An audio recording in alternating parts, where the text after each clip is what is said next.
Hello, everybody. Welcome to Get Real with Andy. I have a very special guest here today. This is Kira Roman. This is my granddaughter. So, hi, Kira. Thank you Hi. for doing this. Yeah, of course. So, listen, I thought of having you on this show. It's sort of a show. It's a podcast. I don't have zillions of viewers, but I wanted you on this because I really I want to know what it's like to be a young person these days because I remember when I was 18, I thought I knew everything and I was right. So I just want to see what it's like for you these days. And I know you've had a very interesting life so far. Yeah. Tell us where are you born? Where did you grow up and stuff? I was born in Australia, and me and my family, we lived there for about 7 years, 6 or 7 years, and then we moved to America and we lived in San Francisco for a bit because of to take care of my dad's mom. And eventually we ended up in Indonesia for a while, Bali, Indonesia, and we always ended up back in California. Um, and we also lived in Costa Rica for 2 years. So I don't know, I've kind of been all over. Yeah. So are your parents like super adventure people? Definitely, definitely. That's like their goal in life. And so do you have the adventure gene in you? I think I do, yeah. I think it might be a little toned down, but I definitely have the sense for adventure. What was your favorite place to live? Honestly, Costa Rica, I love the beach and I love the warm water and surfing, and I had some good friends there. I don't know if I've even shared with you, but I'm involved in a project. So is your mom Oh in Costa yeah, Rica. And we I've might, heard a bit about that. it's not on the beach or anything. It's in the central part. You could end up in Costa Rica. That could be fun. Okay, so where are you now? I'm in New Mexico. And what are you doing there? I'm going to school for nursing. I'm trying to be a nurse. Carry on the tradition, the family Exactly. tradition. Exactly. And so you were recently 18. I just turned Oh, 19 in 19. Oh my March. God, I am so sorry. Oh, that's right, March. Yeah. Oh God. Yeah, I gotta edit that out. That makes me look stupid. All right, 19. Oh my 19. God. What's it like to be 19 these days? Um, Honestly, it's weird because like 18, it's like you are an adult, but it's kind of like 17 extra in a way. So I feel like 19 is the first year that you genuinely truly feel like an actual adult, at least in my experience. I mean, it could be because I'm like literally living on my own now and like I'm taking care of a cat like it's my child. But I feel like an adult, and it's like I kind of have a whole new perspective on the world in a way. And how does the world look to you as this new adult? It's kind of like I guess it looks longer and bigger in a way because it's I just kind of realized like my entire life that I've experienced, all I've experienced is childhood, and now there's this whole other part of my life that's like double than anything I've ever experienced before, and I just have all of these possibilities for this to experience everything, and it's just like it's overwhelming. It's definitely overwhelming, but it's like really cool too. It's cool. It's definitely. I know as a kid, when you were traveling with your parents and living in all these cool places, I imagine you felt safe. Yeah. My parents always made me feel very safe. Okay, and so now here you are living on your own, but you're your own person. You're not accountable to anybody except your cat right now. Yeah. So do you feel safe in the world? I think that my mother definitely, especially, helped me feel safe in myself. I feel like I've just gained those skills and I feel very comfortable. And I was not really expecting to feel that comfortable living alone, but I do. I don't know. It kind of feels like natural to me in a way. And I like it. Wow. All right. You seem so positive. I don't know. I guess I always try and be positive. You know, when I was growing up and when I was 18, it was a real time for protest.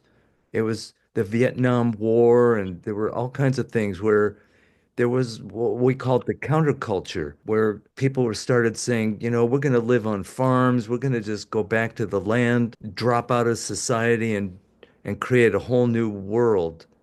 And of course, that didn't quite happen. But I don't know if is there a there isn't really a counterculture these days, would you It say? definitely is. I'd say Okay. in a way, maybe it's more hidden or like not as publicized, but in subtle ways, like even me, like I dye my hair, I wear makeup that like might not be considered normal. I dress in ways that like are colorful and bright and like not necessarily again like the normal or whatever, in a way to and for me it's like a form of self-expression, but also in a way to like counter what's normal and like try and create these new what's it called stereotypes, like try to just get rid of those and just make anything a stereotype, like everything's normal. And Well, how I, much of that is you and how much of that is your generation, would you say? I'd say a lot of it is my generation, and a Really? lot of it is also definitely me. I feel like everyone in my gener, at least in my experience, especially on a lot of social media, everyone just wants people to like be happy together and just like stop not accepting everyone because it's stupid. Everyone just wants to come together and unify. I don't know. Let's talk about that. Let's talk about diversity. And that is something I've noticed about younger people that, I mean, this is a generalization, but I'd say Mhm. younger people are just more tolerant of people who are different, you know, different races, different ethnic backgrounds and stuff. Do you see that, or is that just something, is that something that you know, you grew up in Bali and in Australia where not everybody's American, and maybe you're just more tolerant because of that? Would you say that's you, or is that your generation too? I definitely say it's my generation. I think that a lot of us like kind of grew up being treated like we're differently and like kind of I don't know. Maybe it again, it could also just be my experience, but even my friends and a lot of people online I've talked to have just always grown up and felt differently, so they just don't see a point of preaching that onto someone else. Because like if you felt that bad, then why would you want the other person to feel that bad too? I don't Well, know. I feel like that's pretty popular among my generation. At least maybe I just choose good people to be around with, but everyone's really accepting in my community. all right. When you say your community, who are you referring to? I guess I'm mostly referring to my hometown back in California, Santa Cruz, California. But even here in New Mexico in Silver City, every person I've met is like extremely just nice and like accepting. Like I'm pansexual and like no one cares that I like girls and like no one cares about my pink hair. Like people compliment me all the time and like people are just it's a nice world when people accept you for when you're different, and I think that's what you should try and make everyone feel like. Okay, that makes me feel hopeful for the world. Do you think I have reason to be hopeful for the world? I'm definitely hopeful for the world, but I'm also a little bit scared.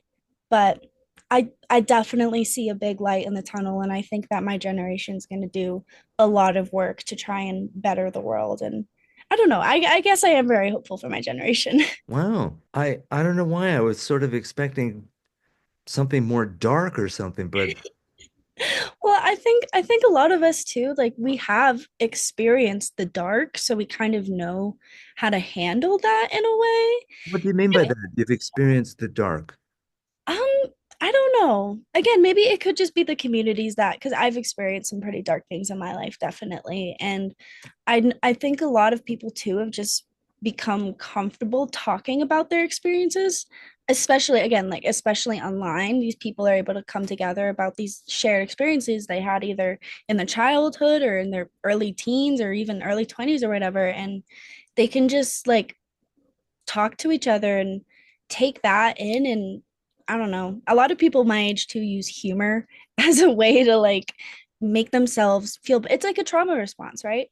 And I think taking that dark experience and turning it into humor and light and happiness is just kind of like a main core of my generation. And I just think it's so like honestly in a way like mature, I guess, because you can take those dark experiences and still hold light and love and laughter within them. All right, let's talk about social media for a moment. Do you think it's a good thing?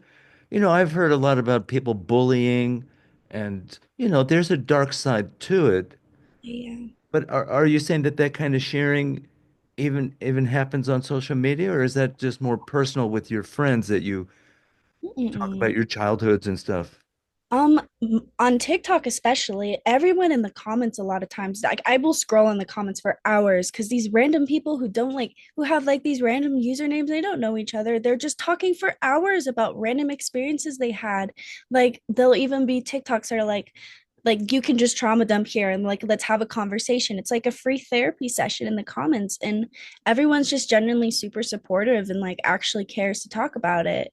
I think that's like the good side of social media. There definitely are some very dark sides, and since social media is still such a new thing in the world, it's going to take a really long time for like these regulations and everything to like even out the good and the bad. Because right now I'd say it's probably about 50-50 good and bad, but the good is really, really good. The good is really, really good. And Right. I think that really does make up for a lot of the bad. And the good that you're talking about has to do with human connection. You're not just Exactly. talking about cool videos with owls and cats being friends and stuff like that. It connects people. It connects people from all over the world. It even connects people from different ages. It connects everyone. And it shows everyone that like you're really not that different from each other. If you all can laugh at the same video, then you can all live together peacefully. Like, I don't know. It's just, it's truly such like a harmonizing thing, in my opinion. Have you seen the one where the guy plays with the squirrel and it keeps running and he plays with it and throws it back on the table and it I keeps probably jumping on have. him? I think I sent that one to you. The one you sent me the other day with the like the baby with the I don't know. It was Oh, something her really mama's crushing garlic. yeah, that was good.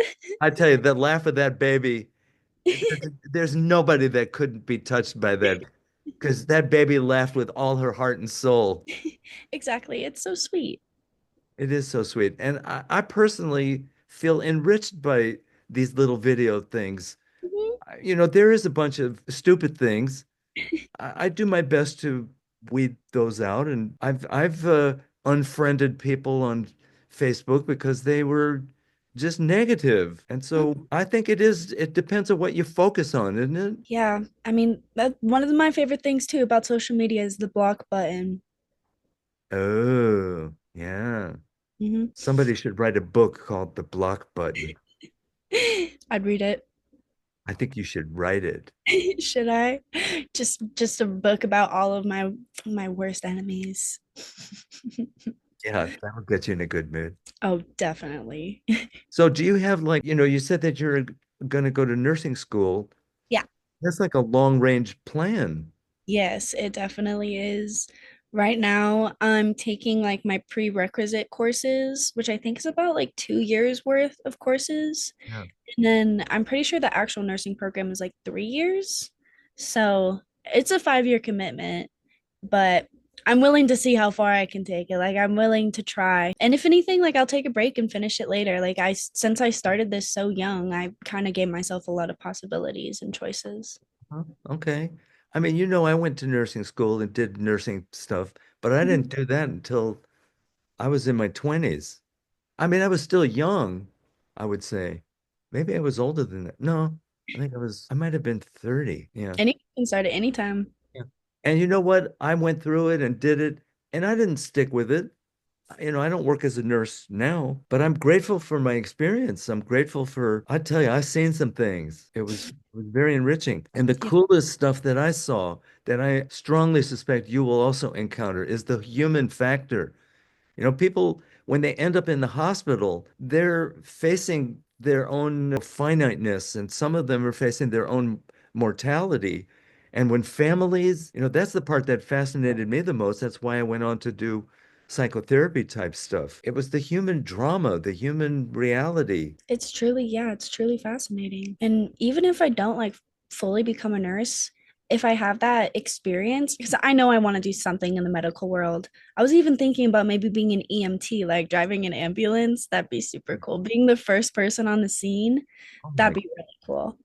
really? But You I think want to do something to help people. you think you could handle that? I can handle that. I feel like I could. I'm like really good in high pressure situations. Really? I Like, mean, I think so. do you have an example of a high pressure situation that you've handled? I mean, you don't have to reveal anything that's, I have a story.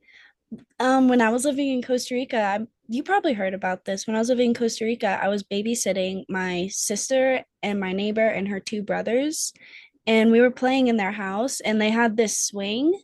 And how old was I? I was probably like 14 around this time. And my sister, she got on this swing, and it had like this huge metal bar thing that connected it to the ceiling. And she got on it, and the thing fell out and it broke and it landed on her head. oh, And she was heavily bleeding. All of the kids were like screaming. I think they were probably from around ages of like 6 to 12 or something. And I stayed calm. I called my parents. They fucking drove. Sorry, I don't know if I could curse. no, you can't say fucking in this podcast. They drove Nava to the hospital, and I don't know, I was just by my sister's side the whole time. I was calming her down. I made sure I called the kids' parents. I got them all. I think they were like just staying there safely with their sister who was around my age too. So she had a handle on her siblings. I had a handle on my sibling.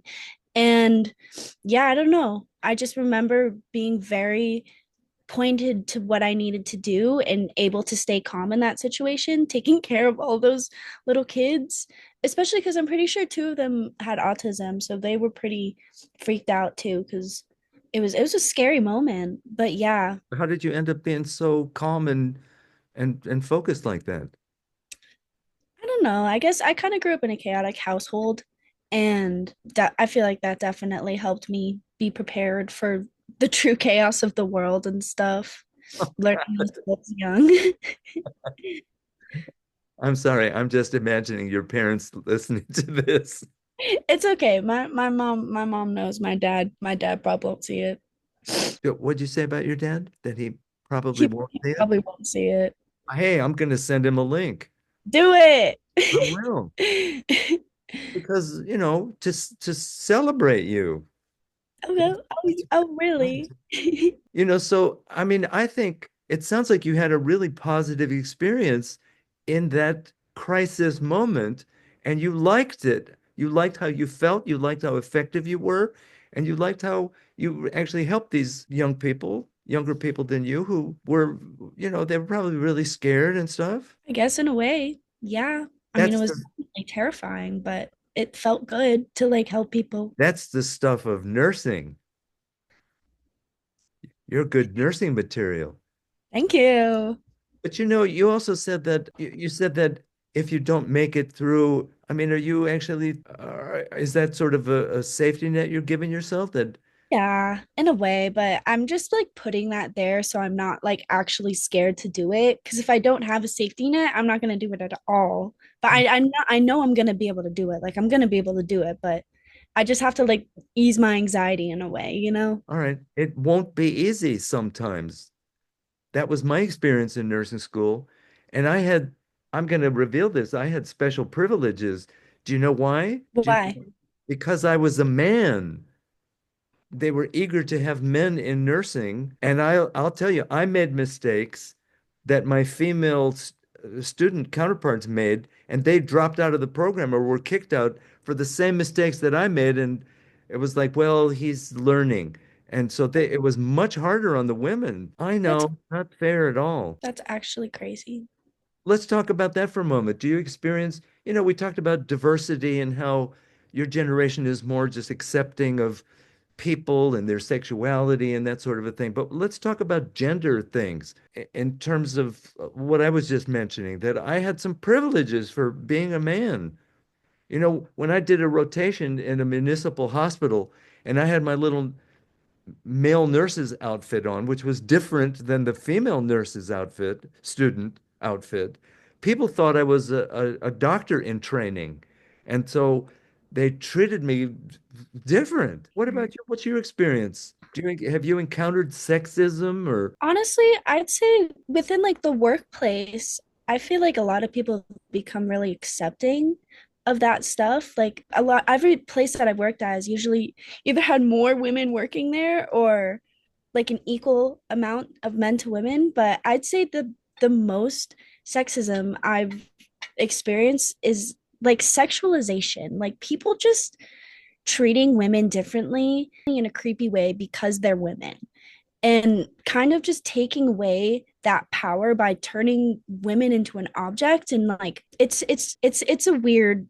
is that done mainly by men or are Yeah, is mainly yeah, maybe it's just guys my age and people around like younger guys or something, but men sexualize women so much in my generation. Like it's a problem and it's really disrespectful and it's just not a good feeling to have when a guy doesn't care about your feelings and stuff. what would you say to men your age if you had a chance to really speak from your heart to them? Literally just don't be creepy. Like just don't like it's so easy to just be like, "Oh my God, you're so pretty. You have such a nice personality. I'd love to get to know you better." Like you don't need to just go straight into saying that stuff. Like it's gross and it doesn't make me like you better. It makes me repulsed. Thank you. This is where you drop the microphone, right? Okay, what approach works for you? How do you Literally, like to be related to? I don't like to meet people online that I'm gonna like actually form a connection with because to me that kind of feels like superficial, like it feels fake in a way. Like I don't know, because like you see what I look like online, so you want to be friends with that. But I want people to get to know me in person and want to be friends with me because of that. So I guess I try and meet people in person and like with relationships and stuff, I try and meet them in person too, because yeah, there's nothing like real life. I mean, social media is not again, it's amazing, but it's not at all real life. It's kind of like this little game we all get to play. It's like a game of pretend, but it's fun. It's a way to join us all together, but it's not real life. So yeah, I'd rather focus on human connection. Okay. So you're saying there's nothing like the real thing. Exactly. Somebody wrote a song about that a long time ago. Nothing like the real thing, baby. Something. I'll see if I can find that song for you. Yes, yes, do it. Okay, if you had some words of wisdom to share, I love talking with you, by the way. I loved you when you were little because you were cute but you were always intelligent and bold. Oh my God, you were like, I have photos of you shaking hands with a kangaroo. You've seen that photo, right? Yeah, I have. I actually just saw it yesterday. My mom sent us a bunch of old photos. Really? Yeah, yeah, yeah. And so I'm continue to be impressed with you just because I can see you growing almost like watching bamboo, if you look at bamboo long enough, you can see it grow. Really? Well, I've never looked at bamboo long enough.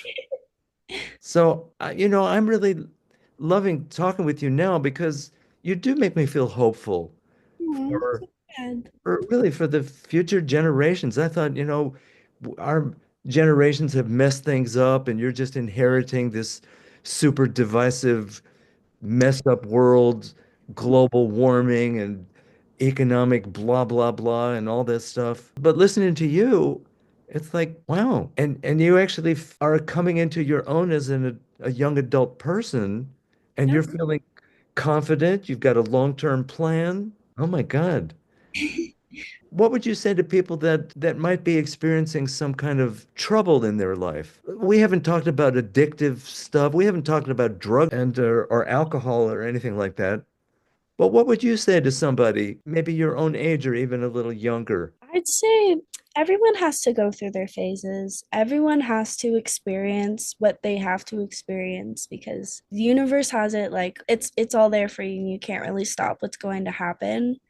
So the most you can really do like is reach out Like genuinely just reach out to people, even your friends, and doesn't have to be your family. It can just be your friends and stuff. Just reach out and have someone know what's going on with you so that you can feel safe during your time of need or whatever it is. Like, I almost hear you saying don't keep it secret or private. oh, don't ever keep it to yourself. Don't ever keep it to secret. Like, always reach out to someone. It doesn't matter who it is. Someone has to know what's going on with you because you have to protect yourself and you can't leave yourself to your own protection because if you're in that state, you can't protect yourself, period. Like you have to reach out to someone. Someone has to know what's going on with you. So do you ever have I mean this is a little personal, but do you ever have dark times that Like, you have to reach out to people even when you're uncomfortable doing so?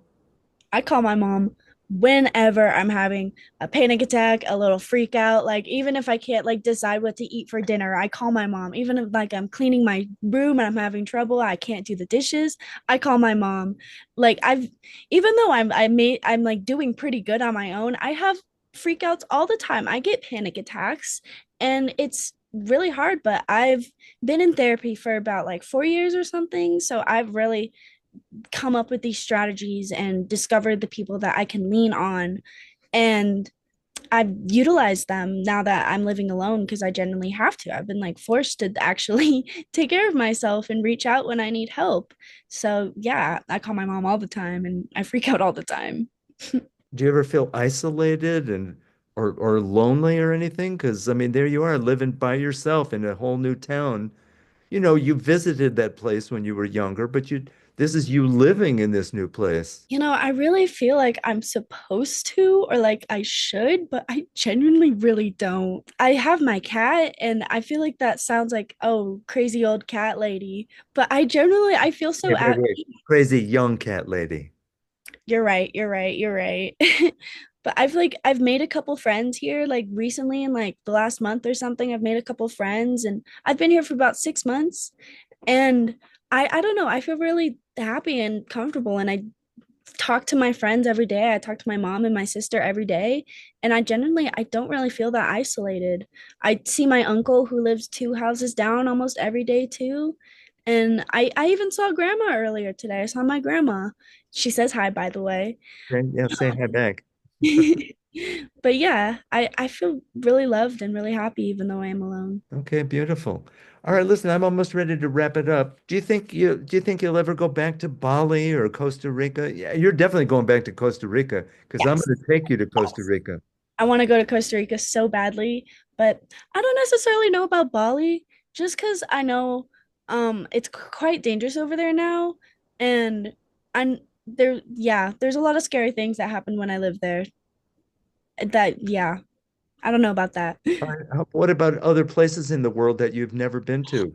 I want to go to Greece, Italy, Switzerland, Greenland. I want to go to New Zealand. I want to go to Spain. I want to go everywhere in Europe.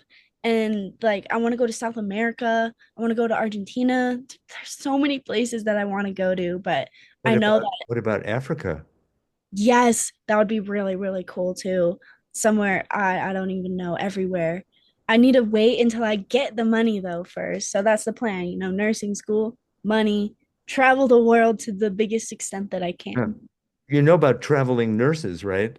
Yes, that would be something cool to work up to, definitely. Yeah. What I've heard of, there's some hospitals in some countries, they'll hire you and pay you exorbitant amounts of money it's tax free. So Ooh, you do it for a year and you come back with $150,000 or something. I like that. It opens so many doors. It really does. A feeling of it gives you such a feeling of accomplishment, and I'm so excited to be able to feel that. All right. Any final words of Mm, don't be afraid to be yourself because you'll never truly be happy if you're pretending to be someone else. You have to truly be yourself. And it's scary, but you feel amazing. yeah, good for you. That's really good And dye counsel. your hair pink. All right. I remember there was a time where you had these body crayons or something, and you painted my beard pink, Yes. Yes, yes, yes. and I wasn't able to wash it out for a long time. So I went around with a pink beard. I love that. You should do it again. Yeah, sure. Okay, I will. No, I won't. All right. Love you, Kira. I'm going to stop the recording. Bye, sweetie. Thank you so much for doing this. Of course. Love you. Bye.